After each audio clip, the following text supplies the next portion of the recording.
ఎవరు అనుకోని కాంబినేషన్ ఒకటైతే సెట్ అయింది. నితిన్ శ్రీను వైట్ల కాంబినేషన్. మైత్రి సంస్థ నిర్మాణం. ఇది వినడానికి చదవడానికి కాస్త ఆశ్చర్యంగానే ఉంటుంది. శ్రీను వైట్లతో అమర్ అక్బర్ ఆంటోనీ అనే సినిమా తీశారు మైత్రి అధినేతలు. గట్టిగా పోగొట్టుకున్నారు.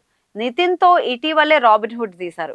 ఇంకా గట్టిగా పోగొట్టుకున్నారు. అలా 2 సార్లు బొప్పి కట్టించుకున్న అదే ఇద్దరితో ఈసారి ముందుకు వెళ్లాలని నిర్ణయించుకోవడం అంటే కాస్త ఆశ్చర్యమే కదా. ఎవరైనా సరే గెరుపు గుర్రాల మీద పందెం వేయాలనుకుంటారు. కానీ మైత్రి సంస్థ కథను నమ్మి ముందుకెళ్తోంది. శ్రీను వైట్ల రీసెంట్ గా హీరో గోపీచంద్ తో ఫ్లాప్ ఇచ్చాడు. అయినా మంచి కథ తెచ్చానని హీరో నితిన్ కి సై అన్నట్లు తెలుస్తోంది. వాస్తవానికి నితిన్ కి 2 ప్రాజెక్టులు హోల్డ్ లో ఉన్నాయి. ఒకటి ఎల్లమ్మ ప్రాజెక్టు, బలగం వేణు డైరెక్టర్. కానీ తమ్ముడు సినిమా ఫలితం తర్వాత ఈ ప్రాజెక్టు అబేయన్స్ లో అయితే పడింది. ఇక రెండోది విక్రమ్ కుమార్ ప్రాజెక్టు. యువి సంస్థ ఇప్పుడు విశ్వంబర పనుల్లో తలమునకలై ఉంది. అది విడుదలైతే తప్ప విక్రమ్ కుమార్ ప్రాజెక్ట్ గురించి ఆలోచించరు. అలా 2 ప్రాజెక్టులు పక్కన పడుండడంతో శ్రీను వైట్ల ప్రాజెక్ట్ కు నితిన్ సై అన్నట్లు తెలుస్తోంది. మిగిలిన వివరాలన్నీ ఇంకా ఫైనల్ కావాల్సింది.